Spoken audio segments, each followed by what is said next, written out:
11, நான் இன்று உனக்கு விதிக்கிற கட்டளை உனக்கு மறைபொருளும் அல்ல, அது உனக்கு தூரமானதும் அல்ல. கர்த்தர் பாருங்க, டைரக்டா நமக்கு கட்டளையை கொடுத்துட்டு தான் பின்னாடி ஆசீர்வாதத்தை வைக்கிறார். இது எத்தனை பேர் புரிஞ்சுக்கிறீங்க? இதை நீங்க உணர்ந்து நீங்க உங்க இருதயத்தில் ஏற்றுக்கொண்டுட்டீங்கன்னா உங்களுக்கு இருக்கிற ஆசீர்வாதங்களும் மறைபொருள் அல்ல. நீங்க அப்படிதான் நீங்க புரிஞ்சுக்கணும். எப்படி புரிஞ்சுப்பீங்க? அவருடைய கட்டளைகளை நீங்க இருதயத்துக்கு நெருக்கமாக நீங்க ஏற்றுக்கொள்ள சொல்லும் பொழுதே நீங்க உணர்ந்து விசுவாசிச்சீங்கன்னா அவருடைய ஆசீர்வாதங்கள் உங்களுக்காக வைக்கப்பட்டிருக்கிற ஆசீர்வாதங்கள் என்னவா இருக்கும்? அது உங்களுக்கு ஹைடனா இருக்காது. எப்படி இருக்கும்? மறைக்கப்பட்டதா இருக்காது, வெளிப்படையானதாக தேவன் மாற்றுவார். எத்தனை பேர் விசுவாசிக்கிறீங்க? ஆமென். அதே போல அது உங்களுக்கு தூரமா இருக்கு. இத்தனை நாள் வர மாட்டேங்குது, இத்தனை நாள் என் வாழ்க்கையில நான் நினைச்சது நடக்க மாட்டேங்குது, பிள்ளைங்களுடைய வாழ்க்கையில எல்லாமே நினைக்கிறேன், நான் ஒண்ணு நினைக்கிறேன், அது ஒண்ணு வேற மாதிரி போகுது, இப்பெல்லாம் நீங்க ஃபீல் பண்ணிட்டு இருந்தீங்க. நீங்க வந்தீங்கன்னா இதை நீங்க உணர்ந்து விசுவாசிங்கன்னா, முதல்ல சொல்லிடுறேன், அந்த ஆசீர்வாதங்கள், பிள்ளைகளுக்குரிய ஆசீர்வாதங்கள்லாம் தூரமானது அல்ல. ஹல்லேலூயா. அதனாலதான் சொல்றேன், இதை நீங்க வாசிக்கும் போது இப்படி புரிந்து கொண்டு நீங்க வாசிக்கணும். கர்த்தருடைய அதான் தான் இந்த கர்த்தருடைய கட்டளைகள் என்னும் ஆசீர்வாதங்கள், நிலையான ஆசீர்வாதங்கள் பேர் வச்சிருக்கு இந்த தலைப்பு. ஹல்லேலூயா. கர்த்தருடைய கட்டளையே யார் ஆசீர்வாதமா பாக்குறீங்களோ, இந்த உலகத்துல உங்களுக்கு வரக்கூடிய ஆசீர்வாதங்கள்லாம் இணைப்பு மாதிரி தான், உங்களை அசால்ட்டா உங்களுக்கு தேடி வரும். எத்தனை பேர் விசுவாசிக்கிறீங்க? அதுக்குதான் இன்னைக்கு உங்ககிட்ட பேசிட்டு இருக்கிறேன். அதனால அதாவது இன்னைக்கு வந்த உங்கள்கிட்ட முதல்ல ஒரு கேள்வி கேட்கிறேன். யாரெல்லாம் சாதாரண விசுவாசியா இருக்க போறீங்க, ஸ்பெஷல் விசுவாசியா இருக்க போறீங்க? தோசையில எந்த தோசை பிடிக்கும்? சாதா தோசையா, ஸ்பெஷல் தோசையா? ஸ்பெஷல் மசாலா தோசை எத்தனை பேருக்கு பிடிக்கும்? நல்லா எல்லாருமே கை காட்டுங்க, பரவாயில்ல, ஒரு very good. Special masala dosa எல்லாருமே பிடிக்கும்ல. நமக்கும் ஒரு சரணா பவன்ல அந்த உடுப்பில் எங்கேயும் போனால் வெல்கம் ஹோட்டல் நம்ம ஆஃபீஸ் பக்கத்துல இருக்கு, போனால் சூப்பராக ஒரு தோசை, மசாலா தோசை சாப்பிட்டோன்னா திருப்தியாக இருக்கும். அதனால் அப்போது நம்ம எல்லாருமே ஸ்பெஷல் விசுவாசியாக இருந்தால் எல்லாருக்குமே ஒரு சந்தோஷம் தான். எத்தனை பேர் விசுவாசிக்கிறீங்க? சாதாரண விசுவாசிங்களாம் ஸ்ட்ரெயிட் ஆசீர்வாதங்களை எதிர்பார்த்து காத்துட்டு இருப்பாங்க. நீர் பாய்ச்சலான தோட்டத்தை போல் இருப்பா, அதை மட்டும் தான் எதிர்பார்த்து உள்ளே வரும். அப்புறம் என்ன ஆகும்? வெளில போகிறப்போ அதே தான் எதிர்பார்த்து வரும், அதே தான் போவோம். அப்படி இல்லை, அது வரும். ஆனால் அதுக்கு முன்னாடி அதுதான் எனக்கு முக்கியம். ஆனால் அதெல்லாம் என்னை தேடி வரும்படியாக என் தேவன் செய்வார். எத்தனை பேர் விசுவாசிக்கிறீங்க? அதெல்லாம் எனக்கு தூரமானதா தேவன் வைக்க மாட்டார். நீ ஆசீர்வாதமா இருப்பா, நீ நீ மென்மேலும் உன்னை கர்த்தர் ஆசீர்வதிப்பாரெல்லாம் கர்த்தர் ஆட்டோமேட்டிக்காக தன்னால் நடக்கக்கூடிய ஒரு நிகழ்வுகள். எத்தனை பேர் விசுவாசிக்கிறீங்க? இரவு வருகிறது, அது ஒரு நிகழ்வு. மறுபடியும் காலையில் என்ன வரும்? மறுபடியும் இரவு வருமா? மறுபடியும் என்ன வரும்? மறுபடியும் சூரியன் வரும், மறுபடியும் உதிக்கும். அது போல வாழ்க்கையில் உங்களுக்கு கடவுள் என்ன வரும்? கடவுள் உங்களுக்கு செய்வேன்னு சொன்னா என்ன ஆகும்? அதெல்லாம் வாழ்க்கையில அது ஒரு நிகழ்வு, நடக்க போகிற ஒரு நிகழ்வு. அதை குறித்து நீங்க கலங்காதீங்க. நீங்க கவலைப்பட வேண்டியதெல்லாம் நம்ம எதை குறித்தினால், கர்த்தருடைய கட்டளைகளை நான் கடைபிடிக்கிறேனா, கர்த்தர் எனக்கு சொன்னதை நான் செய்கிறேனா, அதை நான் மறைபொருளா வச்சிருக்கிறேனா, வாங்கி வீட்டில் பீரோல தங்குதா வாக்குத்தத்தம், வீட்டிலே வச்சிருக்கிறேனா, நான் அதுக்கு கர்த்தர் என்ன சொல்லி கொடுத்தாரு அதை நான் செய்யறேனா, அது தூரமா இருக்குதா அந்த வாக்குத்தத்தம்? இதை மட்டும் நீங்க சிந்திங்க. இதை சிந்திச்சீங்கனாலே மற்றதெல்லாம் உங்களுக்கு என்ன ஒரு ஆட்டோமேட்டிக்கா தேடி வரும். அதனாலதான் நீங்க புரிஞ்சுக்கணும். ஏன்னா கர்த்தர் இந்த கர்த்தரை அடுத்த ஃபர்ஸ்ட் நீங்க உலகத்துல நீங்க வசிக்கிறீங்க. ஃபர்ஸ்ட் நமக்கு கர்த்தர் தான் எல்லாமே முக்கியம். ஒரு காமனா ஜென்ரலாவே சொல்றேன், உலகத்திலே ஒரு நிபந்தனை இல்லாம ஏதாவது உங்களுக்கு கிடைக்குதா? ஏதாவது நீங்க ஏதாவது சொல்லுங்களேன். நிபந்தனை இல்லாம ஏதாவது கிடைக்குதாங்க உங்களுக்கு? இன்ஸ்ட்ரக்ஷன் இல்லாம ஏதாவது கிடைக்குமா? சம்பளம் சும்மா விழுந்துருமா உங்களுக்கு சம்பளம்? எது இன்னைக்கு எல்லாமே ஒரு இன்ஸ்ட்ரக்ஷன் கிடைக்குது, கரெக்டா இல்லையா? இன்ஸ்ட்ரக்ஷன் இல்லாமல் கிடைக்கிறது இறைவன் அளிக்கக்கூடிய அந்த கொடைகள்ன்ற அந்த இயற்கையான சில விஷயங்கள் இருக்கு. அதை தாண்டி நமக்கு தேவன் நம்ம ஆசீர்வாதங்கள்லாம் கண்டிப்பாக இன்ஸ்ட்ரக்ஷனோட தான் இருக்கும். கடவுள் அளிக்கக்கூடிய அந்த கொடைகள்ன்றது என்னென்னது? இயற்கையானது சொல்லுங்க பார்க்கலாம். என்னது? காற்று. அதுக்கு இன்ஸ்ட்ரக்ஷன் இல்லை. எல்லாருக்கும் நல்லோர் மீதும் தீயோர் மீதும் அந்த கதிரவனையும் மழையையும் அவர் இது பண்றாரு, கொடுக்குறாரு. மழை இதெல்லாம் நமக்கு கடவுள் இயற்கையாக கொடுக்குறாரு. தண்ணி, ஐயோ சாரி தண்ணி சொல்றேன்னா, தண்ணி ஒரு பாட்டில் 20 ரூபா வைக்கிறாங்களா? அது தண்ணி வேற இப்போ வேற இதுவாயிடுச்சு. அதுக்கு ஒரு நிபந்தனை வந்துருச்சு. 20 ரூபா கொடுத்தா தான் நீ என்னது 10 ரூபா கொடுத்தா தான் வாங்குற மாதிரி ஆயிடுது. இப்போ அதெல்லாம் வேற வந்தது. ஆனால் கடவுள் இது எல்லாருக்குமே பொதுவாக இந்த தண்ணீர், காற்று இதெல்லாம் என்ன வச்சிருக்கிறாரு? அதெல்லாம் பொதுவாக வச்சிருக்கிறாரு. இதெல்லாம் இந்த மாதிரி ஆசீர்வாதத்தை பேசி போறதுதான் இங்க வரல. அது தாண்டி ஒரு ஸ்பெஷலான ஆசீர்வாதங்களும் உங்களுக்கு கடவுள் கொடுக்குறாரு. எத்தனை பேர் விசுவாசிக்கிறீங்க? இந்த உலகத்துல நீங்க உயிர் வாழ்வதற்காக நான் பேசல, பரலோகத்துல நீங்க போய் உயிர் வாழணும் அதுக்காக நான் பேசிட்டு இருக்கேன். கரங்கத்தை நாம மயப்படுத்தலாமா? எத்தனை பேர் இந்த இடத்துல நீங்க உயிர் வாழ்றதுக்காக பேசுறதா இருந்தா நான் இந்த அடிப்படை தேவைகளை குறித்து பேசிட்டு போயினே இருப்பேன். அதுக்காக என்னுடைய அது அல்ல இந்த பிரசங்கம். தேவனுடைய வார்த்தை எல்லாமே நிலை வாழ்வு தருகிற வார்த்தைகள். எத்தனை பேர் விசுவாசிக்கிறீங்க? எல்லாமே இந்த இந்த உலகத்துல உயிர் வாழ்வதற்கு ஏற்ற வார்த்தைகள் அல்ல. இதை ஓப்பனா டைரக்டா சொல்லிடுறேன் பாருங்க. மனம் திரும்புங்கள். தேவனுடைய வார்த்தைகள் எல்லாமே இந்த டிராவலிங்ல உங்களுக்கு என்ன தேவையோ அதை கொடுக்கும். ஆனா உங்களை கூட்டிட்டு போற இடம் அங்கதான். எத்தனை பேர் விசுவாசிக்கிறீங்க?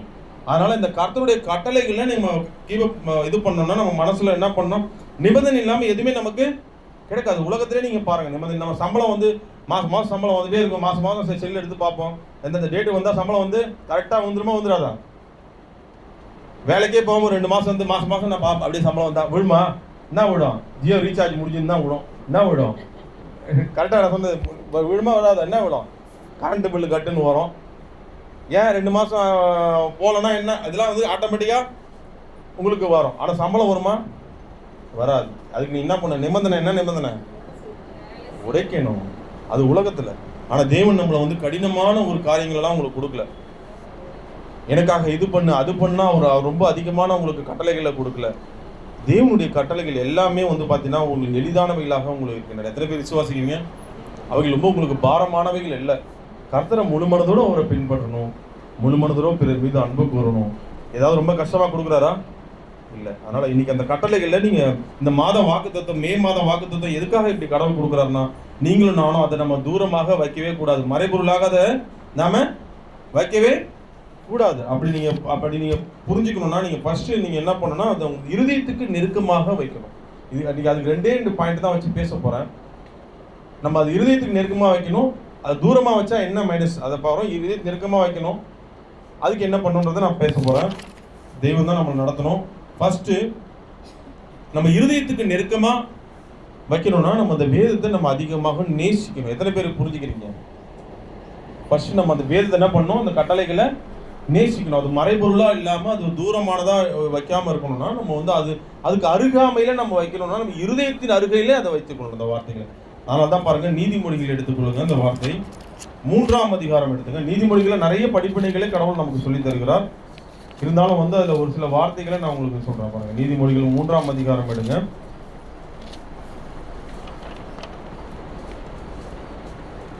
அதில் வந்து 3:1 வாசிங்க.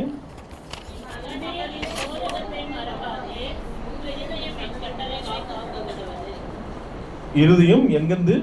உன் வாய் அல்ல, நோட்டு புத்தகம் அல்ல, அதெல்லாம் இல்லை. எதில் போட்டிருக்கு? இருதயம். அந்த இருதயம் அந்த வார்த்தைகளை காத்துக்கொள்ளும் பொழுது அதுக்கப்புறம் தான் ஆசீர்வாதங்கள்லாம் உங்களுக்கு வரதை நீங்கள் பார்க்கலாம். பாருங்க, நீங்கள் பாருங்களேன், அவைகள் உனக்கு நீடித்த நாட்களையும் தீர்க்காயுசையும் பெருக பண்ண. சும்மா எக்ஸாம்பிள் தான் சொன்னேன், நீங்கள் புரிஞ்சுங்க. இப்போ புரிஞ்சுங்களா? ஃபர்ஸ்ட் அப்போ நீங்கள் இந்த வார்த்தைகளுடைய அந்த ஒரு ஆழத்தை நீங்கள் புரிஞ்சுக்கணும். கர்த்தருடைய கட்டளைகள் எல்லாமே வந்து பார்த்தீங்கன்னா நமக்கு ஜீவன் அளிப்பவை. அதனால தான் தீர்க்காயுசை உங்களுக்கு கொடுக்குறது. நான் சொல்கிற தீர்க்காயுசு இந்த உலகத்தில் வாழ்வதற்கு மாத்திரமல்ல, நிலை வாழ்வதாக அது குறிக்குது. அங்கே தான் நீங்கள் நிலைவாக வாழ முடியும். ஸோ சமாதானத்தையும் பெருக பண்ணும். இத்தனை காரியங்களை உள்ளடிக்கிற அந்த வார்த்தையை நீங்கள் தயவு செய்து இந்த மாதத்தில் கடவுள் உங்களை ஒரு கண்டிக்கிறதா நீங்கள் எடுத்துப்பீங்களா? கண்டிக்கிறதா கூட எடுத்துப்பீங்களா? அப்பா அவங்களை கண்டிச்சா எடுத்துப்பீங்களா?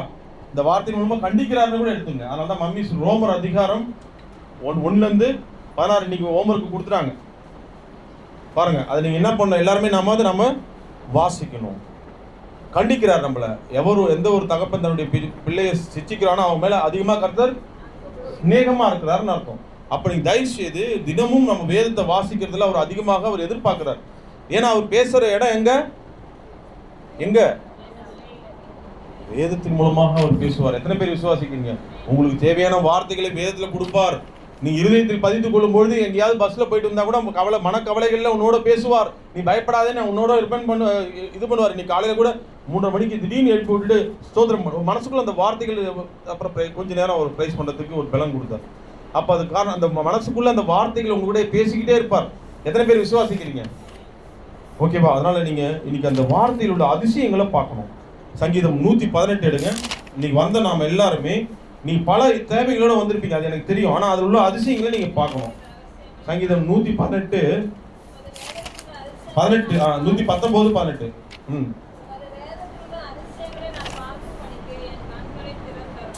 எத்தனை பேர் இதை உணர போறீங்க? நீங்க உங்க பிள்ளைக்கு எனக்கு இந்த மாதிரி நடக்கணும், அந்த மாதிரி ஆகணும் என் பிள்ளைனுடைய வாழ்க்கை அப்படின்னு நீங்க வந்திருந்தீங்கன்னா நீ எங்க அதிசயத்தை பார்க்க போறீங்க? இதோ இந்த வேதத்துல தான். என் மகனுக்குரிய வார்த்தை எப்படி எடுக்கிறது பாருங்க, நீ எடுத்து வாசிங்க. அதில் என்னென்ன கர்த்தர் ஆசீர்வாதங்கள், அவர் வேதத்தை தேடினா என்னென்ன ஆசீர்வாதங்களை வச்சிருக்கிறார் பாருங்க, பல அதிசயங்களை வச்சிருக்கிறார். அப்பா நம்முடைய வேதத்தை தேடுறேன், பிள்ளைகளுடைய வாழ்க்கையில எல்லா பகுதியிலும் ஒரு அதிசயங்களை நீங்க காட்டுங்கப்பா. ஆமென், அல்லேலூயா. அவர் மட்டும் தான் சொல்ல முடியும் உன்னை அதிசயங்களை காணப்படுவேன். உலகத்துல எந்த மனிதனும் சொல்ல முடியாது. எந்த எம்எல்ஏ சொல்லுவானா இதை செய்வேன் அது செய்வேன் தான் சொல்லுவாங்க. ஆனா உன்னை அதிசயங்களை காணப்படுவேன்னு வேதத்துல ஆண்டவர் மட்டும் தான் பேச முடியும். கரங்கத்திய நான் அந்த மயப்படுத்தலாமா? உன்னை மரணத்திலிருந்து விடுவிப்பேன்னு சொல்ல முடியும். எந்த ஒரு உலக டாக்டர்லாம் சொல்ல முடியாது. மரணத்திலிருந்து விடுவிக்கிறவர் ஒரே ஒருத்தர் தான். மரணமே எழுதிட்டாலும் ஒன்று வந்து அங்கிருந்து தட்டி தூக்கி எழுப்பிட்டு வரது அவரால் முடியும். எத்தனை பேர் விசுவாசிக்கிறீங்க? இந்த வார்த்தை உங்களுக்கு கொண்டு வரும். நீங்க மரணித்தது போல காணப்படலாம். பிரச்சனைகள்ல உங்களை செத்தே போயிட்டேன், என் பிரச்சனை என்ன அந்த அளவுக்கு கொள்ளுதுங்க. தினமும் வீட்டுல பிரச்சனை, வெளியில பிரச்சனை, உடம்புல பிரச்சனை, நீங்க எந்த கவலைகளும் வந்தாலும் சரி, இந்த வார்த்தையை நீங்க தியானிச்சீங்கன்னா உங்களை ஜீவன் அளிக்கும். உங்களுக்கு கண்டிப்பா. எத்தனை பேர் விசுவாசிக்கிறேன்? நானே உன் பரிகாரியாகிய கர்த்தர்னு சொல்லிக்கிட்டே இருக்கலாம். உங்க வாழ்க்கையில ஒரு வித்தியாசம் நீங்க உணர்வீங்க. அதனாலதான் நான் இதை மறைபொருளா வைக்காதீங்கன்னு ஆண்டவர் நம்ம கிட்ட பேசுறேன். நீ இதை மறைபொருளா வச்சுட்டு நீ என்ன வேற இடத்துல தேடாதம்மா, மகனே மகளே, இந்த உன் பக்கத்திலே நான் இருக்கேன், என் இருதயத்துல வைத்துக்கொள். இந்த வார்த்தைகளை எங்க வச்சுக்கணுமா? நீதிமொழி 3:1 பாத்தீங்களா? எங்க பாத்தீங்க? இருதயத்துல வச்சுங்க. ஸோ இதில் உள்ள அதிசயங்களை நான் பார்க்கணும். அப்போ நான் முதல்ல உங்களுக்கு சொல்றேன்னா, முதல் தலைப்பு என்னன்னா, நம்ம இதை ஃபர்ஸ்ட் என்ன பண்ணணும், இந்த வார்த்தைகளை மறைபொருளா இல்லாம நம்ம நெருக்கமா வச்சுக்கணும். முதல் தலைப்பு என்ன? அது இந்த வார்த்தைகளை நம்ம என்ன பண்ணோம், ரொம்ப உங்க இருதயத்துக்கு ரொம்ப க்ளோஸ் ரிலேட்டிவ் மாதிரி. எப்படி சொல்றதுன்னா, க்ளோஸ் ரிலேட்டிவ் மாதிரி நீங்க வச்சுக்கணும். ஒரே ஒரு தலைப்பை வச்சு தான் உங்களுக்கு அப்படியே ரெண்டு விதமா உங்களுக்கு காட்ட போறேன். இதை க்ளோஸா வச்சுக்கிட்டா என்ன பயன், பக்கத்து வீட்டுக்கார மாதிரி வச்சுட்டா என்ன பயன், பக்கத்து வீட்டுக்காரங்கிட்ட உங்களுக்கு என்ன மாதிரியான இருக்கும் ரிலேஷன்ஷிப், அதை குறித்து நான் சொல்றேன். அதுக்கு முன்னாடி இந்த வேதத்தில் இருக்கிற அதிசயங்களை நீங்க கண்கள் காணணும். இப்போ சங்கீதம் 119:18 வாசிங்க. அதை காணணும்னா நமக்கு வந்து என்ன தேவைன்னா, மனக்கண் என்ன பண்ணணும், திறக்கப்படணும். எத்தனை பேர் விசுவாசிக்கிறீங்க? அதுக்கு நீங்க தேவனுடைய பாதத்தில் என்ன பண்ணணும், உட்கார்ந்து தினமும் வாசிக்கணும். அவருடைய பாதத்தில் உட்கார்ந்து நீங்க கற்றுக்கொள்ளும் பொழுது நிச்சயமாக ஆவியானவர் சொல்லி தருவார். புரியுதா உங்களுக்கு? இப்போ இதுக்கு எப்பவுமே இந்த ஒரு உதாரணம் உங்களுக்கு காட்டுறேன் பாருங்க. நெகட்டிவான உதாரணமா இருந்தா கூட இதுலயும் ஒரு நன்மையை நான் எடுத்துக்கிறேன்.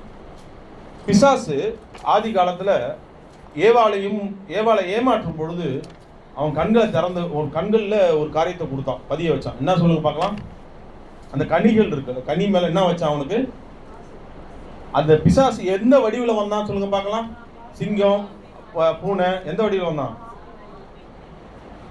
பரவாயில்ல, நான் சொல்லாத ஒரு ஆப்ஷன் நீங்க தான் கரெக்டா சொல்றீங்க. வலு சர்ப்பம், வலு வெளிப்படுத்தப்படுறது வலு சர்ப்பம். என்ன சொல்லுங்க? வலு சர்ப்பம். அந்த சர்ப்பம் அதன் மூலமா வந்தான். வந்து என்ன பண்ண சொல்லுங்க பார்க்கலாம்? அந்த பழத்து மேல ஒரு ஈர்ப்பை சொல்லி சொல்லி சொல்லி அந்த பழத்து மேல என்ன பண்ணான்? ஈர்ப்பை உண்டு பண்ணி அந்த கண்கள் எப்படி என்ன தேவன் கொடுத்த அந்த கண்கள் இல்ல, வேற ஒரு கண்ணு திறக்கப்பட்டுச்சு. என்ன கண்ணு? இச்சிக்கிற கண்கள். அந்த பழத்தின் மீது என்னாச்சு?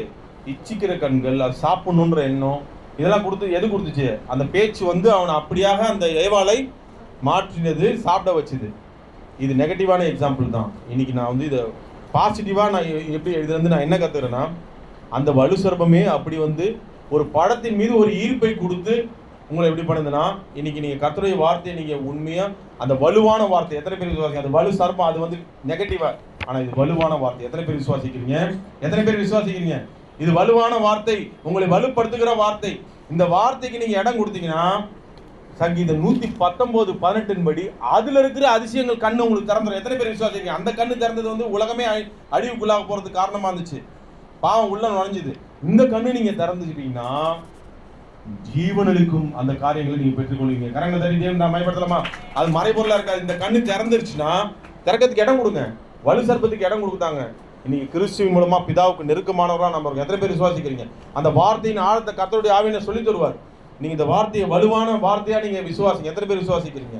அதனாலதான் நான் சொன்னேன், முதல் தலைப்பு வலுவானதாக க்ளோஸா நீங்க உங்க இதயத்துக்குள்ள இந்த வார்த்தையை வச்சுக்கிட்டீங்கன்னா, சங்கீதம் 119:18 படி உங்க வாழ்க்கையில, பிள்ளைகளுடைய வாழ்க்கையில, பொருளாதார நிலைமையில எந்த இடத்துல அடிபட்டு கிடக்குறீங்களோ, விழுந்து கிடக்குறீங்களோ, அது அதிசயங்களை கர்த்தர் காண செய்வார். எத்தனை பேர் விசுவாசிக்கிறீங்க?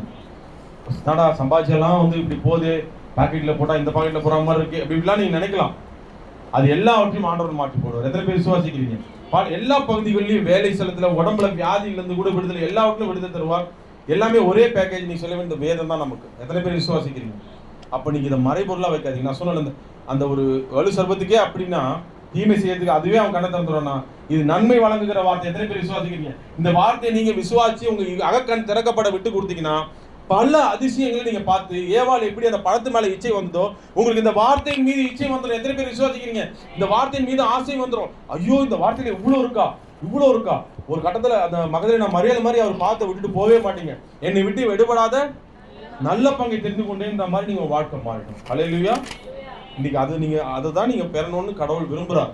ஏன்னா உங்களை வந்து நெருக்கமா வச்சு உங்களை ஆசீர்வதிக்க விரும்புறாரு. எத்தனை பேர் விசுவாசிக்கிறீங்க? தூரத்துல இருந்து அப்படியே இப்படி கொடுக்கறது இல்ல, உங்களை பக்கத்துல இருந்து ஆசீர்வதிக்கணும்னா கர்த்தருடைய வார்த்தையை தயவு செய்து அற்பமாக அலட்சியமாக எண்ணவே எண்ணாதீர்கள், அதுதான் என் ஜீவன். எத்தனை பேர் விசுவாசிக்கிறீங்க? அப்படின்ற எண்ணத்துல நீங்க உங்க மனதில் நீங்க வைத்துக் கொள்ளுங்க. ஓகேவா? இப்போ நீங்க ஒரு சில உதாரணங்களை நான் காட்ட போறேன். சங்கீதம் 119:18 வாசிச்சீங்களா? ஓகே. இப்போ நான் அந்த ரிலேஷன்ஷிப்பை பத்தி சொல்லி நான் உங்களுக்கு சொன்னா உங்களுக்கு பிராக்டிக்கலா சொன்னா உங்களுக்கு புரியும். இப்போ நான் சொன்ன இருதயத்துக்கு நெருக்கமா நீங்க வச்சுக்கிட்டீங்கன்னா உங்களுக்கு வந்து எல்லா ஆசீர்வாதங்களும் உங்களுக்கு அதுல இருக்கிறது தெரியும், அதிசயங்கள் தெரியும். இப்போ இது வந்து ரெண்டு விதமா பிரிக்கிறேன். இந்த கர்த்தருடைய வார்த்தையை நான் மறைபொருளா தூரமா வைக்காம இருக்கணும்னா, ஒன்று இந்த வேதத்தை நான் என் தாய் தகப்பன் போல வச்சுக்கணும். எத்தனை பேர் தாய் தகப்பன் போல இருதயத்துல என்னை நடத்துவதற்கு இருதயத்துல வைத்துக்கணும்? எத்தனை பேர் விசுவாசிக்கிறீங்க? அப்போ அவங்க தாய் தகப்பன் யாருக்காக சம்பாதிப்பாங்க? தாய் தகப்பன் இருக்கிற ஆசீர்வாதங்கள்லாம் யாருக்கு கொடுப்பாங்க? அதுல ஒண்ணு கூட அந்த அவங்க வச்சிருக்கிற எல்லா ஆசீர்வாதங்களும் யாருக்கு? இந்த வேதத்தை நான் அப்படிதான் பார்க்கிறேன். எத்தனை பேர் விசுவாசிக்கிறீங்க? இந்த வேதத்தை நான் அப்படிதான் பார்ப்பேன், அதாவது அப்படிதான் பார்க்கணும்னு நீங்க மனசுல உங்களை விட்டு கொடுத்தீங்கன்னா கர்த்தருடைய வார்த்தை உங்களை நடத்தி சொல்லும்.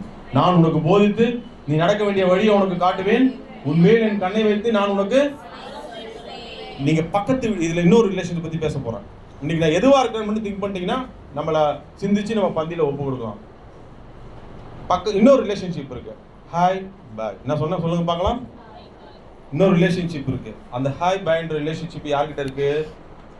ரோட்ல பாக்குறவங்களுக்கு, என்னைக்காவது பாக்குறவங்க. வேற யார்கிட்ட அந்த ரிலேஷன்ஷிப் இருக்கும்? பக்கத்து வீட்டுக்காரங்க கிட்ட. பக்கத்து வீட்டுக்காரங்க எப்படி இருக்கும் relationship? Good morning aunty, good morning uncle, good morning brother, அவ்வளோதான். அவங்க வேற ஏதாவது இருக்குமா அவங்ககிட்ட? அவங்க வீட்டில் ஒரு பெரிய ஆசீர்வாதங்கள், காரு இன்னும் இறங்குதுங்க, பெரிய ஆசீர்வாதங்கள் இருக்கு. நான் இந்த ஒரு குறுகிய உறவை வச்சுக்கிட்டு அதாவது ஹாய் பாய்ன்ற ரிலேஷன்ஷிப் தான் இருக்கு. ஏன்னா இதுல எனக்கு கொஞ்சம் பங்கு கொடுங்க அப்படின்னு கொடுப்பாங்களா?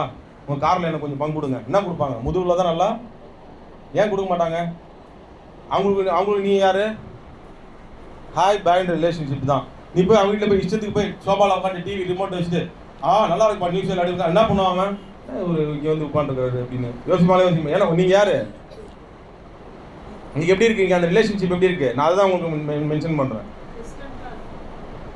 உங்களை வேதம் டிஸ்டன்ஸா வைக்கலங்க, ஆனா நீங்க டிஸ்டன்ஸா வச்சீங்கன்னா நீங்க அதனுடைய பலன்களை பெற முடியாது. எத்தனை பேருக்கு நான் புரிஞ்சுக்கிறீங்க இதை? நீங்க என்னைக்குமே உங்க வேதம் உங்களை ஹாய் பாய்ன்னு சொல்றது இல்லை. நீ பயப்படாதே, நான் ஒன்னே இருக்கேன். எல்லாமே உங்களை வந்து தன்னுடைய மகன் போல தான் தேவன் பேசுறார். ஆனா நாம அவர் அப்படி வச்சோன்னா நமக்கு எந்த ஒரு அவமானம் இல்லை. நம்மளோட ரிலேஷன்ஷிப் எப்படி வச்சிருக்கிறோம்? ஆசீர்வாதங்களும் நமக்கு தூரமா இருக்கிறதுக்கு காரணம் என்ன? நம்ம ஒரு சின்ன இந்த ஒரு பக்கத்து வீட்டுல இருந்து நமக்கு என்ன கிடைக்கும்? வேதத்தை தூரமா வச்சு ஆண்டவர் கொடுக்க மாட்டார். கர்த்தருடைய வார்த்தையை நம்ம வந்து நீங்க உங்களுடைய ஜெபங்கள் கேட்கப்படணும்னா வேதத்தை நேசிச்சாதான் உங்க ஜெபமே கேட்கப்படும். எத்தனை பேர் விசுவாசிக்கிறீங்க? அந்த வார்த்தை கூட எனக்கு ரொம்ப பிடிச்ச வார்த்தை. அது பாருங்க, வாசிக்க பாருங்க. நீதிமொழிகள் 28:9 உங்க தேவைகள் விண்ணப்பங்கள் எல்லாமே உங்களுக்கு நிறைவேற்றப்படணும்.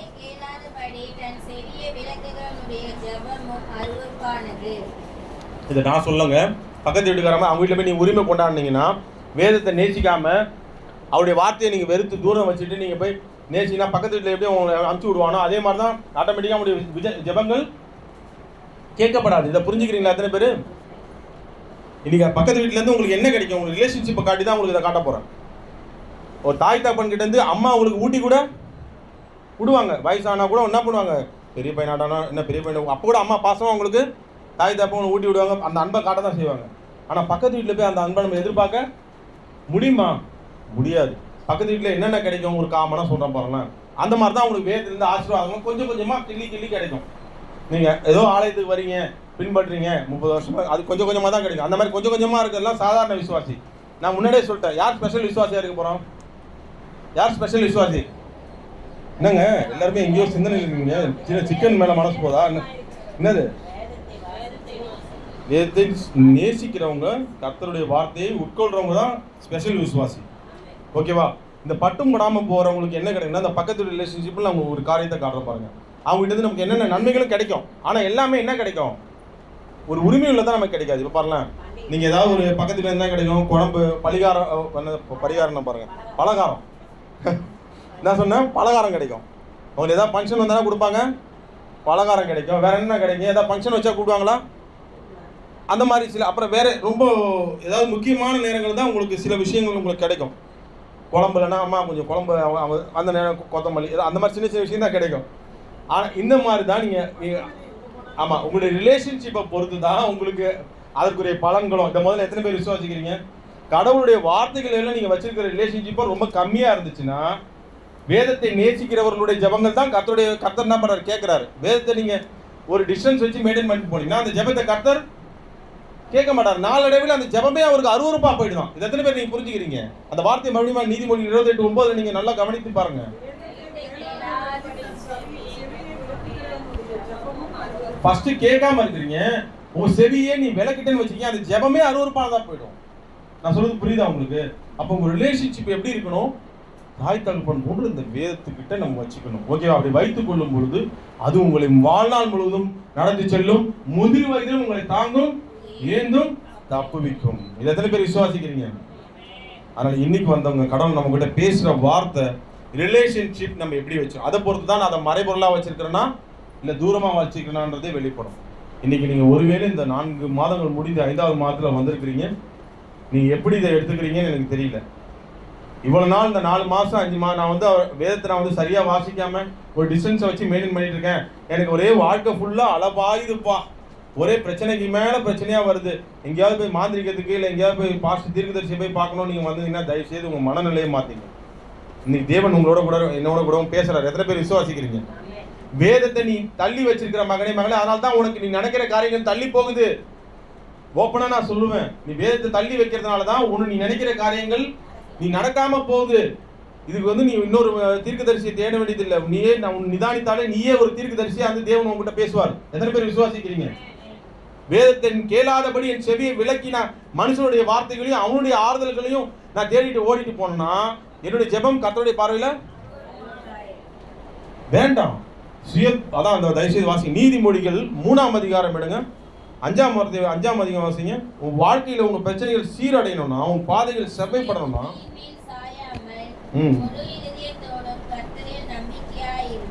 ஆமா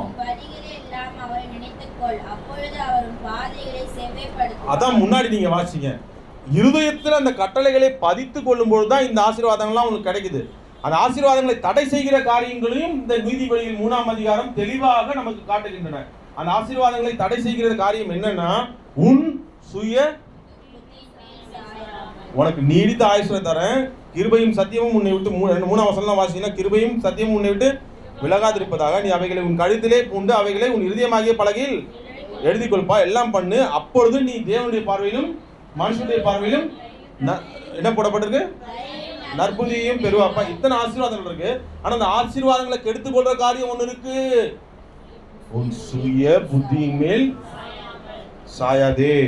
உன் சுய புத்தி மேல சாய்ஞ்சி நீ உன்னை ஞானி என்று எண்ணாதே, கர்த்தருக்கு பயந்து தீமையை விட்டு விலகு. அப்படி சொல்லிட்டே இருப்பா. அது உன் நாபிக்கு ஆரோக்கியமும். இப்ப நான் உங்களுக்கு ஆசீர்வாதங்களை சொல்றேன் பாருங்க. உன் நாபிக்கு ஆரோக்கியமும் உன் எலும்புகளுக்கு ஊனமாகும்.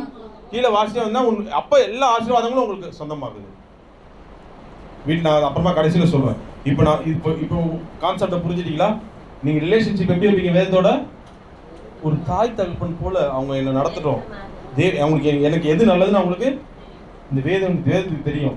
அந்த வேதம் நான் படிக்கிறப்போ ஒரு பக்கம் என்ன திட்டம், ஒரு பக்கம் என்ன நிறைய என்ன சந்தோஷம், எல்லாமே அன்பை தழுவியதாக இருக்கும். கரண்டை தட்டி நாம் தான் மயப்படுத்தலாமா? நான் தப்பான பாதிக்கு போயிட்டா என்ன கண்டிப்பா திட்டுவார் கடவுள். எத்தனை பேர் விசுவாசிக்கிறீங்க? அப்படி திட்டலன்னா நான் எங்கேயோ இருக்கிறேன் அவங்க விட்டுட்டு. என் தெய்வம் நான் எங்க தப்பு பண்ணா என்ன தெய்வம் கண்டிப்பா திட்டுவார். நான் நல்லது பண்ணா என் தெய்வம் நான் அப்ரிஷியேட் பண்ணுவேன். ஹல்லேலூயா. விசுவாசிக்கிறீங்களா? அதனால இந்த வார்த்தைக்கு முக்கியத்துவம் கொடுக்கணும். அதை தூரமா வைக்கக்கூடாது, மறைபொருளா வைக்கக்கூடாது. அதை ஒரு சில உதாரணங்களை நான் வேதத்தில் காட்டிட்டு நான் முடிக்க போறேன். இது இந்த மாதிரி வாழ்ந்த ஒரு சில உதாரணங்களை உங்களுக்கு காட்டணும். ஃபர்ஸ்ட் கட்டளைன்னா நீங்க புரிஞ்சுங்க. கட்டளைன்னா வந்து பெரிய கட்டளைகள்ன்றது நீங்க 10 என்னென்ன கட்டளைகள் சொல்லுவீங்க? 10 கட்டளைகள், 2 கற்பனைகள், இதெல்லாம் ஓகே தான். இது மட்டும் கட்டளைகள் நீங்க பார்க்க வேணாம். கர்த்தருடைய வாயிலிருந்து புறப்படுகிற ஒவ்வொன்றும், தேவனுடைய வாயிலிருந்து புறப்படுகிற ஒவ்வொரு வார்த்தையும் அதுல அன்பும் இருக்கும், கட்டளை இருக்கும். கண்டிப்பா இப்போ ஒரு அதை நீ தெரிஞ்சுக்கிட்டாதான் கட்டளை என்ன தெரிஞ்சிடும். கட்டளை அந்த கட்டளைகள், அந்த பெரிய கட்டளை கடைபிடிக்கணும்னா ஃபர்ஸ்ட் சின்ன சின்ன விஷயங்களை நம்ம கர்த்தருடைய வார்த்தையில் சொல்லுவார். நீங்க போகாத, நீ இங்க வா, இது இப்போ அந்த சைடு நான் சொன்னதை செய், இங்க போகாத சொல்ல. அதுவும் அப்போ அதுக்கு பேர் கட்டளையா கட்டளை இல்லையா? நான் அந்த கட்டளையை கடைபிடிக்கிறேன், அதனால நான் இஷ்டம் போல போவேன் அப்படின்னா போன என்ன அர்த்தம்? அதுவும் கட்டளை, இதுவும் கட்டளை. எத்தனை பேர் விசுவாசிக்கிறீங்க? கர்த்தருடைய வாயிலிருந்து வருகிற எல்லாமே. அதுதான் ஒரு ஐஸ்வர்யமான வாலிபனை உங்களுக்கு சின்ன எக்ஸாம்பிள் காட்டுறேன். அவன் சிறு வயதிலிருந்து நம்முடைய கற்பனைகளை கை கொள்ளுகிற ஆண்டவரேன்னு சொல்றான். நான் ரொம்ப விளக்கமா இதாக சொல்றேன், எல்லாரும் தெரிஞ்சதுதான். அப்போ அந்த இடத்துல ஆண்டவர் என்ன சொல்றாரு? ஒரு கட்டளையை பிறப்பிக்கிறாருங்க. அந்த கட்டளை 10 கட்டளை இருக்காமா? 10 கட்டளை இருக்கா? 10 கட்டளை இருக்கா? இல்ல. தேவனுடைய வாயிலிருந்து புறப்படும் திடீர்னு உங்களுக்கு சொல்லுவாரு, நீ எல்லாம் ஓகே, கொஞ்சம் அது உனக்கு ஒரு மாதிரி இதுவா இருக்கு, உனக்கு உன்னை டிஸ்டர்பன்ஸ் பண்ற காரியம் என்னன்றதை கடவுள் காட்டுவார். நீ கற்பனையில கை கொள்ற ரொம்ப சந்தோஷம், அவனை குறித்து சந்தோஷப்படுறாரா இல்லையா கடவுள்? ஆனா ரொம்ப நேரம் அந்த சந்தோஷம் நீடிக்காதபடி அவன் நடந்துக்கிட்டார் அந்த வாலிபன். என்ன பிரச்சனைனா, அந்த இடத்துல ஒரு புதிதாய் பிறந்த ஒரு கட்டளை அவங்களுக்கு வாயிலிருந்து வந்தது. அதுவும் அந்த கற்பனைகள் எல்லாமே அந்த கற்பனைகளோட இணைந்ததான் இருக்கும். ஏன்னா உன்னிடத்தில் அன்புகிறது போல. இப்போ அந்த மாதிரி நீ எல்லாம் கற்பனையில கை கொண்டு சொல்ற மகனே, நீ ரொம்ப சந்தோஷம். அந்த கற்பனையை செயல்படுத்தணும்னா உனக்கு இருக்கிறது எல்லாத்தையும் விட்டுட்டு உன் பிற இடத்துல விட்டுட்டு என்ன பின்பற்றிவான். இதை விட்டா செஞ்சார் அவரு. நீங்க அதுதான் கட்டளைன்னா என்னன்னு தெரிஞ்சீங்க. கட்டளைன்னா என்ன? அவருடைய வாயிலிருந்து புறப்படுகிற எல்லாமே. இப்போ நான் எல்லாமே கட்டளைகள் தான். நீங்கள் இப்போ வேலைக்கு போகிறது நேரத்தில் நீங்கள் போகாத மனசுக்குள்ள உணர்த்துவார். நீங்கள் அதை இதே போல் ஒரு பிரச்சனைகள் ரொம்ப அதிகமாக இருக்கிறப்போ மாம்சம் சுய புத்தியில் சாயும்படியான கட்டளைகள்லாம் பிசாசு கொண்டு வருவோம். அதுக்கெல்லாம் நீங்கள் என்ன பண்ணணும்? செவியை சாய்க்காத தேவனே மகனே, பிசாசு சொல்லுவான், நீ செவி சாய்க்காத மனசுக்குள்ள உணர்த்தப்படுவீங்க. செவி சாய்க்கக்கூடாது. எதுக்கு நீங்கள் செவி சாய்க்கணும்? பொறுமையாக காத்துடு, நான் சொல்ல வேண்டிய நேரத்தில் சொல்லுவேன் அப்படிலாம் கூட மனசுக்குள்ள பேசுவோம். அந்த நேரத்தில் நீ என்ன பண்ணணும்? அந்த வார்த்தைக்கு கீழ்ப்படிக்கணும். கர்த்தருடைய வேதத்துக்கு, அவருடைய வார்த்தைக்கு நீங்க கீழ்ப்படிச்சீங்கன்னா எங்கேயுமே நீங்க ஜெயிப்பீங்க. அப்போ புரிஞ்சுங்களா? கர்த்தருடைய கட்டளை என்ன? அவருடைய வாயிலிருந்து புறப்படுகிற, உங்களுக்காக அவர் வாயிலிருந்து வருகிற ஒவ்வொன்றுமே கட்டளைகள், அன்பு எல்லாமே அதில் நிறைஞ்சிருக்கும். ஓகேவா? அந்த கட்டளையால் தான் நான் உயிர் படைக்கிறேன். எத்தனை பேர் விசுவாசிக்கிறீங்க? அதனால தான் தேவனுடைய வாயிலிருந்து புறப்படுற ஒவ்வொரு வார்த்தையினாலும் ஒரு மனுஷன் படைக்க முடியும். ஓகேவா? இப்போ சில உதாரணங்களும் உங்களுக்கு காட்ட போறேன். ஆபிரகாமுடைய வாழ்க்கையை குறித்து நம்ம பார்க்குறோம். நிறைய இடங்களை நம்ம பார்த்துருக்கோம். ஆதியாகமம் 12:1 தேவன் ஒரு கட்டளையை பிறப்பிக்கிறார். பாருங்க, இவருடைய அந்த ரிலேஷன்ஷிப் தன்னை எப்படி விட்டு கொடுக்கிறார் பாருங்க கடவுள்.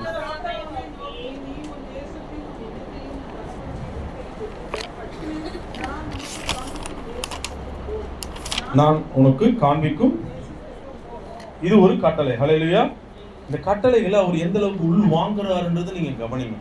அது அது அந்த கட்டளைகளை வாங்க அவர் ஆசீர்வாதத்தை சுதந்திரத்துக்கு கொண்டார். நிறைய வாட்டி நம்ம தியானிச்சிருந்தா கூட நிறைய புதை பொருள்களை இதில் கடவுள் வச்சிருக்கிறார். பாருங்க, இந்த கட்டளைகளுக்கு அவர் கீழ்ப்படி தூரமானதாக அவர் மறைபொருளாக வைக்காம, நாளைக்கு போய்க்கிறப்பா அப்படி போய்க்காம இது பண்ணாம, அந்த கட்டளைகளுக்கு அவருக்கு கீழ்ப்படிந்து நடக்கும் பொழுது நடப்பாருன்னு தெரிஞ்சதுனால தான் அடுத்த 2வது வசனத்திலே கடவுள் ஆசீர்வதிக்கிறார். நான் உன்னை பெரிய ஜாதியாக்கி உன்னை ஆசீர்வதித்து உன் பேரை பெருமைப்படுத்துவேன், நீ ஆசீர்வாதமாய் இருப்பா. அப்படி சொல்லிட்டே ஒரு டைரக்டா தன்னை என்ன பண்றாருன்னா அப்படியே சப்மிட் பண்ணிட்டார். தாய் தகப்பன் போல அந்த வார்த்தைகள் என்ன பண்றாரு? தன்னை விட்டு கொடுத்துறாரு. ஏன்னா அவருக்கு அப்பாவும் இறந்துட்டாரு. யாருமே அவருக்கு ஒரு தாய் தகப்பன் சொல்லிக்கிறதுக்கு அவர் யாருமே அவருக்கு இல்ல. புரிஞ்சுங்க, தாய் தகப்பன் இல்லாத ஒருத்தரை கர்த்தர் எப்படி தாங்கி நடத்துறாருன்றது தெரிஞ்சுங்க. அவருடைய வார்த்தை தான் நடத்துது. எத்தனை பேர் விசுவாசிக்கிறீங்க? வார்த்தை தான் நடக்கும். ஆசீர்வாதம் ஒரு நாள் வரும், ஒரு நாள் ஏறும் இறங்கும். ஆனா கர்த்தருடைய வார்த்தையும் அவருடைய அன்பு உங்களை விட்டு இறங்கவே இறங்காது. கரங்களை தட்டி தேவனை நாம் மயப்படுத்தலாமா? அந்த வார்த்தை எப்பொழுதும் உங்களுக்கு கிடைத்து கொண்டே இருக்கும். ஆபிரகாமுடைய வாழ்க்கையில் அந்த வார்த்தை கிடைத்து கொண்டே இருந்தது. தன் குடும்பத்தையே சப்மிட் பண்ணிட்டார், லோத்து உட்பட. ஆனால் லோத்து அதை குறித்து நான் பேச போறேன். ஆனா தன்னை சப்மிட் பண்ணிட்டார். எவர் ஒருவர் கர்த்தருடைய வார்த்தையில அந்த ஆழத்துக்குள்ள போக விரும்புறீங்க, அவங்க தான் முத்துக்கள் எடுக்க முடியும். எத்தனை பேர் விசுவாசிக்கிறீங்க? கடல்ல மேல இருக்குமா முத்துக்கள்? எவர் ஒருவர் கடவுளுடைய வார்த்தைக்கு ஆழமாக தன்னை விட்டு கொடுக்குறாங்களோ, என் வாழ்க்கையே இதுதான். அது ஆழம்னா நித்திய ஜீவன் வரல என்னை கொண்டு போகும், அங்க வரல என்ன நடத்தும். நான் அந்த வார்த்தையை விட்டு எங்க போவேன்? புரியுதா நான் சொல்றது? அந்த மாதிரி உங்க மனநிலையை வைத்து கொண்டு உங்க குடும்பம், நீங்களும் சரி உங்க குடும்பத்தையும் ஒப்பு கொடுப்பேன். எத்தனை பேர் விசுவாசிக்கிறீங்க? பந்திக்கு முன்னாடியே நீங்க உங்களை ஒப்பு கொடுங்க.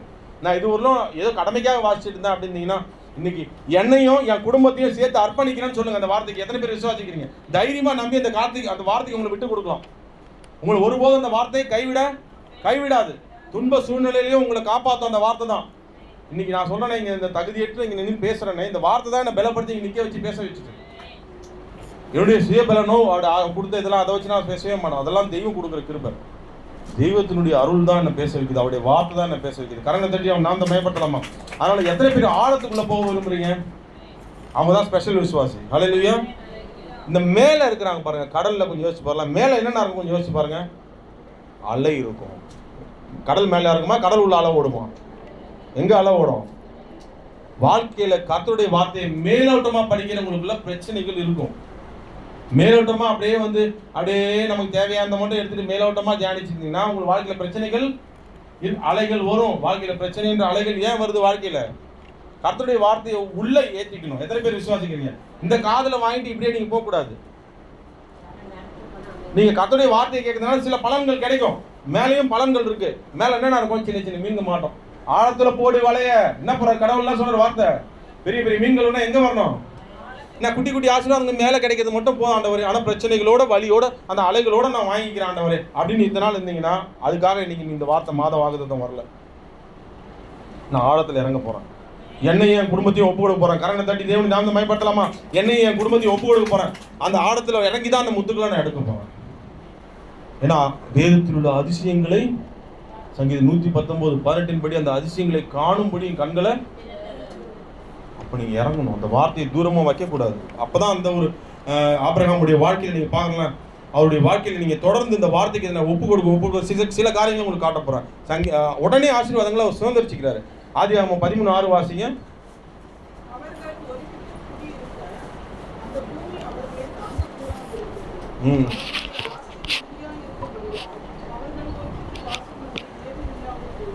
அவர் லேட் பண்ணவே இல்லைங்க. கர்த்தருடைய வார்த்தைக்கு தன்னை விட்டு கொடுக்க தன் குடும்பத்தையே சப்மிட் பண்ணிட்டாரு. அந்த அவர்களும் போடப்பட்டிருக்கு. யாராவது ஒருத்தன் பிரிஞ்சா போயிட்டான். அந்த கும்பலே கடவுள் யாருடைய வார்த்தைக்கு என்ன பண்ணிட்டாங்க? ஆனா அந்த இடத்துல ஒரு பிரிவு ஏற்படுது. அதை குறித்து நான் பேசுறேன். அந்த ரிலேஷன்ஷிப் எப்படி வச்சிருந்தாரு? ஹேர் பேண்ட் ரிலேஷன்ஷிப்ல வைக்கல. கர்த்தருடைய கட்டளைகள் என்ன பண்ணிட்டாரு? அவர் தான் எனக்கு எல்லாம் ஜீவன் எல்லாமே சொல்ல கடவுள் என்ன பண்றாரு? வெறுமனே விட்டாராங்க. 12ஆம் அதிகாரம் 1ஆம் இதுல ஒண்ணுமே இல்லாம தான் ஆரம்பிக்கப்பட்ட வாழ்க்கை. அந்த இடத்துல அவங்க தகப்பனும் இல்லை. ஆனா 13ஆம் அதிகாரம் 6ஆம் அதிகாரத்தில் என்ன போடப்பட்டிருங்க? ஆபிரகாம் ஆனது அவர்கள் ஒருமித்து அவர்களுடைய ஆஸ்தி மிகுதியா இருந்துச்சு. அப்ப காரணம் என்ன? வார்த்தைக்கு சப்மிட் பண்றார். தன்னுடைய வாழ்க்கையே அதுதான் ஒப்பு கொடுத்துட்டார் ஆபிரகாமுக்கு. அதனாலதான் அவர் ஒரு தேவன் என்ன பண்றாருன்னா, நீங்க ஒரு கேள்வி கேட்கலாம், ஏன் ஈசாக்கு உடனே கொடுக்கல? ஒரு ஸ்பெஷல் கிஃப்ட், ஒரு முத்து எடுக்கிறார், கடவுள் கொடுக்குறாரு. இன்னும் ஆழத்துக்கு வா, ஒரு ஸ்பெஷல் கிஃப்டா நான் ஈசாக்கு கொடுக்க போறேன். எத்தனை பேர் விசுவாசிக்கிறீங்க? கரங்கள் தட்டி தேவனை நாம் மயப்படுத்தலாமா? இன்னும் வா, இன்னும் கீழ்ப்படி.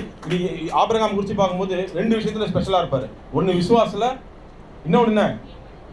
கர்த்தருடைய வார்த்தைக்கு அந்த கீழ்ப்படிதல். இன்னும் எதிர்பார்த்து 100 வயசுலயே அவர் கீழ்ப்படிஞ்சு கர்த்தருடைய கட்டளைகளுக்கு கீழ்ப்படிஞ்சு ஒரு பெரிய முத்த கடவுள் கொடுத்துட்டார். கரங்கள் தட்டி தேவனை நாம் மயப்படுத்தலாமா? அந்த முத்து தான் ஈசாக்கு. அவர் எதிர்பார்த்த நீ நினைக்கலாம், எனக்கு தள்ளிக்கிட்டே போது ஆண்டவரே. கீழ்ப்படி, இன்னும் ஆழத்துக்கு போ. என் வாழ்க்கையில் இது நடக்கவே மாட்டேங்குது. மற்றதெல்லாம் நீ கொடுக்குறீங்க ஆண்டவரே. நான் நினைக்கிற காரியம் ஒன்று தள்ளிக்கிட்டே போது. ஏன்? கீழ்ப்படி மகனே, கீழ்ப்படி மகளே, போ. இன்னைக்கு நீங்க ஒரு காரியம் தள்ளி போதா, எனக்கு ஸ்பெஷல் கிஃப்ட் வரப்போகுது. எத்தனை பேர் விசுவாசிக்கிறீங்க? ஸ்பெஷல் கிஃப்ட் வரப்போகுது. இன்னைக்கு நீங்க வந்திருக்கிறீங்க, எனக்கு ஒரு காரியம் தள்ளிட்டு போயிட்டே இருக்கு. ஆனால் நான் கர்த்தருடைய வார்த்தைக்கெல்லாம் கீழ்ப்படிச்சுட்டு தான் இருக்கிறேன். என் மனசு அறிஞ்சு நான் இது பண்ணலப்பா, கர்த்தருடைய வார்த்தை கீழ்ப்படிச்சுட்டு தான் இருக்கிறேன். நீங்க உங்க மனசு சாட்சி சொல்லிச்சுன்னா நீங்க உங்களே தைரியப்படுத்துங்க, எனக்கு ஸ்பெஷல் கிஃப்ட் வரப்போகுது. கரங்க தட்டி தேவனை மயப்படுத்தலாமா? ஸ்பெஷல் கிஃப்ட், ஈசாக்கு ஸ்பெஷல் கிஃப்ட். எத்தனை பேர் விசுவாசிக்கிறீங்க? ரொம்ப நாள் கழிச்சு வந்தாலும் அவர் தான் வாக்குத்தத்தத்தின் பிள்ளை. அவர் மூலமா தான் இயேசுவே வராரு. அந்த சந்ததியின் மூலமா தான் இயேசு கிறிஸ்துவே வருகிறார். எத்தனை பேர் விசுவாசிக்கிறீங்க? அதனால ஸ்பெஷல் கிஃப்ட் உங்களுக்கு வாழ்க்கையில தாமதமாகுதா? பயப்படாதீங்க, தொடர்ந்து இன்னும் ஆழத்துக்கு போங்க. கர்த்தருடைய வார்த்தையை நீங்க விட்டு வெளியில வந்துடாதீங்க. கடலை விட்டு அது வெளியில வந்துடாதீங்க. ஆழத்துக்குள்ள போங்க. அங்கிருந்து உங்களுக்கு அழகான முத்தை கொடுப்பாரு. அல்லேலூயா. இந்த ஆபிரகாமுடைய வாழ்க்கையில அப்படிதான் கடவுள் கொடுத்தாரு. அதனால தான் ஆபிரகாம் எப்படி வைத்தாருன்னு சொல்றேன் பாருங்க. அந்த ஆசீர்வாதத்தை எப்படி சுதந்திரிச்சுட்டு அவர் எப்படிப்பட்டவரா வச்சார் தெரியுமா? அவர் ராஜாவா? ஆனா ராஜாவே அவருக்கு முன்னாடி எப்படி இருந்தாராம்? ஆதியாகமம் 14ஆம் அதிகாரம் எடுங்க. அந்த இடத்துல ஒரு பயத்தை காட்டுறோம் பாருங்க. ஆதியாகமம் 14ஆம் அதிகாரத்துல 22ஆம் வசனம்.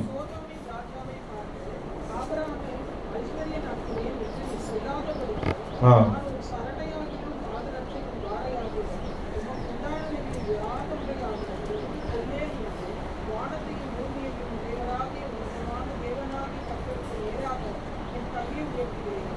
அந்த வார்த்தைக்காக கை நிற்கிறார். ஏன்னா அந்த அங்கிருந்த வார்த்தை வெளிப்படு, அந்த வார்த்தை அவர் தான் எனக்கு போஷிக்கிறவர். எத்தனை பேர் விசுவாசிக்கிறீங்க? இன்னைக்கு வந்த எல்லாருமே நம்ம கையை யார்கிட்ட நீட்டுவோம்? அந்த வார்த்தை அவர் தான் எனக்கு. இந்த இடத்துல என்னதுக்கு எதுக்காக இதை காட்டணும்? இந்த சோதமின் ராஜா முன்னாடி இவர் கையை கட்டிக்கிட்டு இருக்கிற ஆபிரகாம் இல்ல. எத்தனை பேர் விசுவாசிக்கிறீங்க? இன்னைக்கு உங்களுக்கு பெரிய பணக்காரர் இருக்கலாம், எவன் வேணா யார் வேணா அவங்க கண்ணு முன்னாடி இருக்கலாம், அவங்க முன்னாடிலாம் அவங்கள கையை கட்டிட்டு நிற்கிற ஆர்டர் வைக்க மாட்டார். கரெக்டாக தெரிஞ்சு பயன்படுத்தலாமா? கையை கட்டிட்டு எனக்கு போடுங்க எஜமா அப்படிலாம் நிற்க வைக்க மாட்டாரு. இங்க ஆபிரகாம் முடியா வச்சிருந்தாரு. கர்த்தருடைய கற்பனைகளுக்கு கீழ்ப்படிந்து நடந்த, கர்த்தருடைய வார்த்தைகளுக்கு கீழ்ப்படிந்த ஆபிரகாம் வேண்டான்னு ஒதுக்குற அளவுக்கு ராஜா தான் கையை கட்டாம இருக்காரு. எத்தனை பேர் விசுவாசிக்கிறீங்க?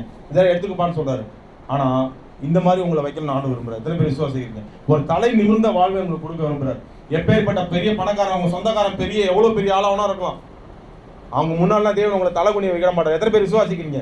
எனக்கு என் தெய்வ வார்த்தையை நான் கீழ்ப்படுத்தினா என் கரம் எங்க இருக்கும்? எப்பவுமே என் சொந்தக்காரன் எப்படி வேணா காரில் வரட்டும், எப்படி வேணா வரட்டும், அவங்ககிட்ட நான் எதிர்பார்ப்பேன் அவங்க நினைச்சிருந்தா கூட அது எதிர்பார்ப்பே பொய்யாக்கிடுவார் கர்த்தர்.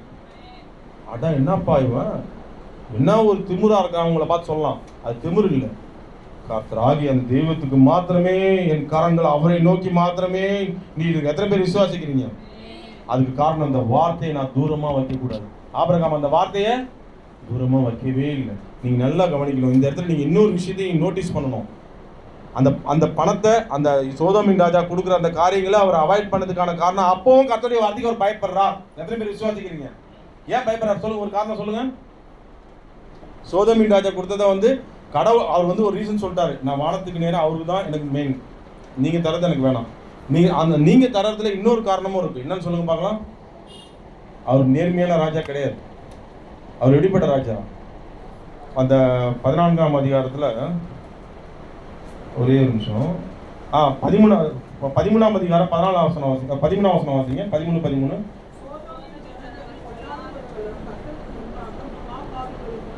என்னங்க போட்டிருக்கு? சோதோமின் ஜனங்கள் பொல்லாதவர்களும் கர்த்தருக்கு முன்பாக. கர்த்தருடைய வார்த்தை என்ன? அந்த மாதிரி ஆட்கள் வாங்கி பணம் நம்ம வாங்கக்கூடாது. நேர்மையா பொதுவாக வாங்கக்கூடாது. அவரை தான் நோக்கி இருக்கு. அந்த ராஜா அந்த ஊர்ல இருந்து ராஜா, அந்த ஊர்ல ஓரினை சேர்க்கையாளர்கள்லாம் இருக்கிற ஏரியா, அங்க இருந்து வருகிற பணம் எனக்கு. அப்பவும் கர்த்தருடைய வார்த்தைக்கு அவர் பயந்து அந்த வார்த்தையை தூரமா வைக்காதனால தானே அவர் கீழ்படிச்சாரு. எத்தனை பேர் விசுவாசிக்கிறீங்க? அதனால தாங்க மென்மேலும் கர்த்தர் மென்மேலும் ஆசீர்வதிச்சார். உன் சந்ததியே ஆசீர்வதிச்சார். இன்னைக்கு நீ ஆசீர்வாதமா இருப்பாய், உன் சந்ததியே ஆசீர்வதிப்படுனா சொல்ற ஒரே ஒரு இன்ஸ்ட்ரக்ஷன், கர்த்தருடைய வார்த்தைக்கு கீழ்ப்படிங்க. அல்லேலூயா. கர்த்தருடைய வார்த்தைக்கு கீழ்ப்படிய உங்களை உயர்ந்த படிகளுக்கு கர்த்தர் கொண்டு போவார். கரங்க தட்டி தேவனை நாமத்தை மகிமைப்படுத்தலாமா? ஓகேவா? இப்போ இது சொல்லிட்டேன். ஒரு ஆபிரகாம், நான் முன்னாடி சொன்ன தலைப்புக்கு ஏற்ற மாதிரி தாய் தகப்பன் போல இந்த வார்த்தையை வைத்து இருதயத்தில் வைத்து பதித்ததினால், சுயபுத்தியின் மேல் சாயாததினால், சுயபுத்தி நோட்டீஸ் பண்ணீங்க. சுயபுத்தியில் சாயறதுக்கு ஒரு நிறைய வாய்ப்பு இருந்துச்சு. அதை உங்களுக்கு காட்ட போறேன். அதை காட்டிட்டு நான் செய்தியை முடிக்க போறேன், பந்திக்குள்ள போக போறேன். ஆனா எதுவுமே சாயாம கர்த்தருடைய வார்த்தை கீழ்ப்படிஞ்சதுனால, முடிவு வரை சாவர வரலுமா ஒரு கர்த்தருடைய வார்த்தை கீழ்ப்படிஞ்சதுனால, ஆபிரகாம் தான் விசுவாசிகளின் தகப்பனா இருந்து கீழ்ப்படிதல்ல ஒரு பெரிய ஆளா காணப்படுறாரு. இதே லோத்து எடுத்துங்க. இவரும் நல்லா இதுதான் கடவுளுடைய. இப்ப இதுவா நான் சொல்லிட்டு முடிக்க போறேன். லோத்தை பத்தி எல்லாரும் தெரியும்ல. அவர் யார்? அவரு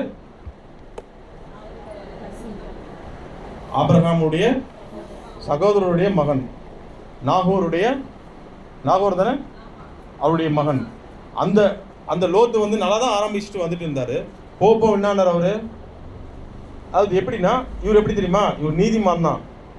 ஆனால் ஸ்பெஷல் நீதிமான், ஸ்பெஷல் விசுவாசின்னு சொன்னா அது இல்லை. இது எத்தனை புரிஞ்சுக்கிறீங்க? லோத்தை குறித்து வேதம் சொல்லுது அவர் நீதிமான், பாவத்தை குறித்து பயப்படுகிற ஒரு மனிதன் தான். ஆனால் ஸ்பெஷல் விசுவாசி நீதிமான் சொன்னா இல்லை. தேவைக்கேற்ப சில நேரங்களில் தன்னுடைய சுய புத்தி மேல சாய்க்கிறவராக காணப்படுற. எத்தனை பேர் இதை புரிஞ்சுக்கிறீங்க? ஆதியாகமம் 13ஆம் அதிகாரத்தில் நீங்க அதை பார்த்துருக்கீங்க. நிறைய பேர் நிறைய வாட்டி தெரியும். 10ஆம் வசனம் வாசிங்க. கர்த்தருடைய வார்த்தை அந்த இடத்துல எப்படி தூரமா இருந்திருக்கு பாருங்க அவருக்கு. யோர்தான் நதிக்கு அருகான சமபூமி முழுவதும் நீர்வளம் பொருந்தினாய் இருக்க கண்டான். கர்த்தர் சோதோமையும் கொமோராவையும் அழிக்கும் முன்னே சோவாருக்கு அது கர்த்தருடைய தோட்டத்தை போலவும் எகிப்து தேசத்தை போலவும் இருந்தது. கவனிங்க, கர்த்தருடைய வார்த்தையில இருக்கிற அதிசயங்களை அவர் பார்த்தாரா? ஆனா இந்த இடத்துல அவர் இதெல்லாம் ஒரு பெரிய விஷயமா காணப்படுதுன்னா அவர் எதை டிஸ்டன்ஸா வச்சிருந்தாரு? நீங்க சொல்லுங்க பார்க்கலாம். எதை டிஸ்டன்ஸா வச்சிருந்தாரு? இப்போ சோதம் கொமோரா ஏங்க ஆபிரகாமுக்கு பெருசா தெரியல? அவருடைய பார்வையில் ஏங்க அது ஒரு அழகா தெரியல? ஒரு காரணம் சொல்லுங்க.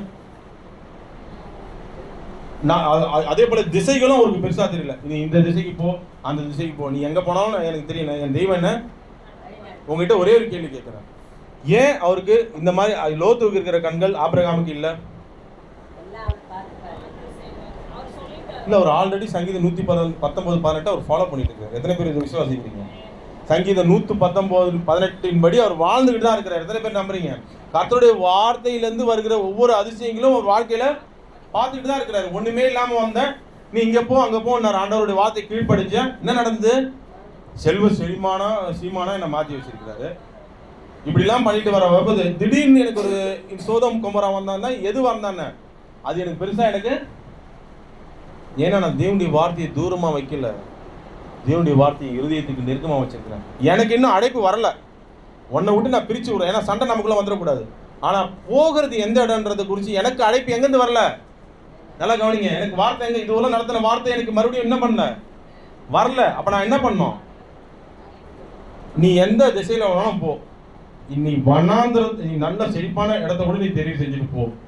நான் போற இடம் வனாந்திரமாவே இருந்தாலும் அந்த இடத்துல இருந்து எனக்கு வழிகளை உண்டு பண்ணுவார். கரங்க தட்டி தேர்ந்து அமைப்படுத்தலாமா? அந்த இடத்துல எனக்கு தண்ணீரை கொண்டு வரும், அந்த இடத்துல காடைகளை கொடுப்பாரு, எல்லாமே அவரால் கொடுக்க முடியும். அதுதான் அவருடைய நம்பிக்கை. அதனால தான் அவர் எந்த திசைகளுக்கு கூட ஒரு ஆசைப்படலங்க. இந்த திசைக்கு போகணும், அந்த திசைக்கு போகணும். ஒரே திசை, வேதம் காட்டும் திசை. இன்னைக்கு நீ மனதில் வச்சுங்க. அல்லேலூயா. எனக்கு வாழ்க்கையில பல திசைகள் இந்த உலகத்துல இழுக்க பார்க்கும். சோதம் மாதிரி இழுக்க பார்க்கும், சொந்தக்கார வீடு இழுக்கும், நண்பன் வீடு இழுக்கும். எந்த வீடு எனக்கு தேவையில்லை. எனக்கு என் தெய்வம் காட்டுகிற இந்த வார்த்தை காட்டுகிற வாழ்க்கை தான் எனக்கு வேணும். எத்தனை பேர் இதை மட்டும் நீங்க ஃபீல் பண்ணி பதில பிரவேசிக்க போறீங்க? இந்த வேதம் என் வாழ்க்கையில எனக்கு என்ன வச்சிருக்குதோ அது எனக்கு போதும். அல்லேலூயா. அது நிலைவாழ்வு வரையில என்னை கொண்டு போவோம். வேற எந்த மனுஷனும் என்னை பாதியில விட்டுட்டு போயிடுவான். எவ்வளவு பெரிய புருஷன்றவன் புள்ளன்றவன் அவெல்லாம் கூட எவனும் வரமாட்டான். கடவுள் மாத்திரமே நித்திய ஜீவனை உங்களுக்கு அளிப்பவர். எத்தனை பேர் விசுவாசிக்கிறீங்க? அங்க வரல என்ன கொண்டு போகுது. இவன் எங்கேயோ ஒரு இடத்துல விட்டுட்டு போக போறான். என்னைக்காவது ஒரு நாள் நல்லவனாக இருந்தாலும் உன்னை விட்டுட்டு தான் போவான். மரணம் பிரிச்சிடும். கரெக்டா இல்லையா? பிராக்டிக்கலான உண்மை. ஆனா இந்த வேதம் என்ன பிரிக்காது. அதனால நான் இது தூரமா வைக்க மாட்டேன். இனிமேல் சொந்தக்காரனை இருதயத்தில் வச்சிருந்தேன், இன்னைக்கு நான் தூக்கி போட்டு பதில பிரவேசிக்கிறேன். நான் இந்த வார்த்தையை எனக்கு இருதயத்துக்குள்ள வைக்கிறேன். எத்தனை பேர் விசுவாசிக்கிறீங்க? என் உயிர் நன்மை தேவையே கிடையாது. உயிரை ஓரளவுக்கு மேலதான்.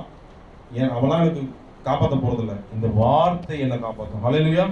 இருதயத்தில் எழுதி வச்சு கொள்ளுங்க. அதே போல லோத்து குறித்து நீங்க பாத்தீங்க, எவ்வளவு ஒரு சுய புத்தி மேல் சாய்ந்து கர்த்தருடைய வார்த்தைக்கு கீழ்ப்படியாம இருந்து நிறைய பிரச்சனைகளை சந்திச்சார்.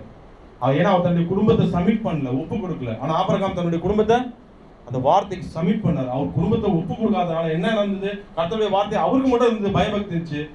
குடும்பத்தையும் சேர்த்து சமிட் பண்ணாதனால குடும்பம் என்னாச்சு? யார் யாரை லாஸ் பண்ணார் சொல்லுங்க பார்க்கலாம். மருமகன்கள் காலி போயிட்டாங்க. மனைவி, ஆசையா நேசித்த மனைவி. அப்போ புரிஞ்சுங்க, கர்த்தருடைய வார்த்தையை நாம மாத்திரம் இல்லை, நம்ம குடும்பத்தையும் சேர்த்து அவங்க இன்னைக்கு வேணா கீழ்ப்படியாம இருக்கலாம். அவங்களுக்காக ஜெபம் பண்ணுங்க. நிச்சயமா அந்த வார்த்தைக்கு அவங்க ஓடி வந்துடுவாங்க. எத்தனை பேர் விசுவாசிக்கிறீங்க? அதனால தான் ஆபிரகாம் குறித்து ஒரு காரியம் இருக்கு, அதை சொல்லிட்டு நான் முடிக்கிறேன். ஆதியாகமம் 18:19 வாசிங்க. இந்த மாதிரியான பேர் கர்த்தருக்கு முன்னாடி நம்ம எடுக்கணும்.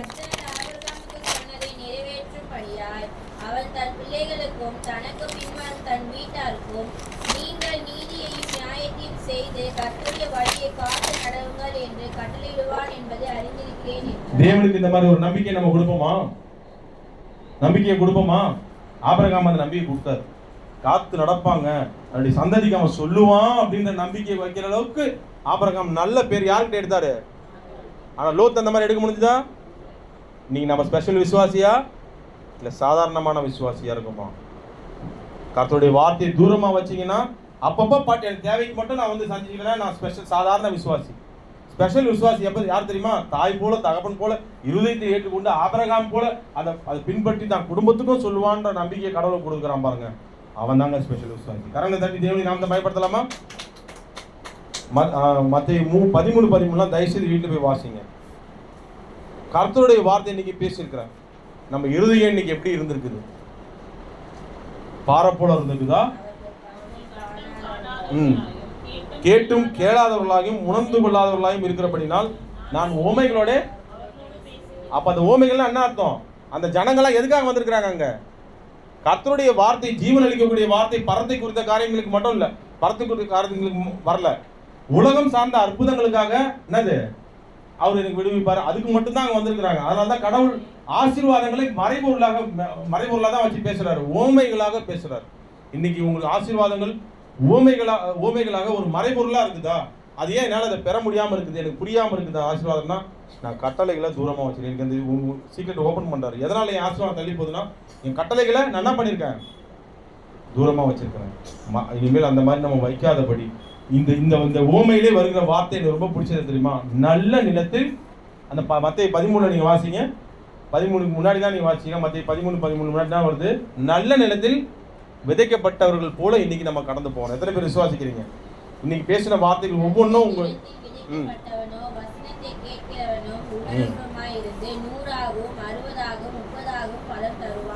இன்னைக்கு பலன் தர முடியா நம்ம கேட்டிருக்கோமா? எத்தனை பேர் விசுவாசிக்கிறீங்க? இல்ல கண்டும் கேட்டும் காணா உணாதவர்களா போறோமா? அப்படி போனோம்னா சாதாரண விசுவாசியா தான் இருப்போம் 30-50 வருஷமா இருந்தாலும். ஆனா உணர்ந்து கீழ்ப்படிஞ்சீங்கன்னா நீங்க நல்ல நிலத்துல விதைக்கப்பட்டவர்களா இருக்கிறீங்க. நிச்சயமா அந்த வார்த்தை தரும் ஒரு சிறு பலன்களை கூட நீங்க இழக்க மாட்டீங்க. ஆமென்.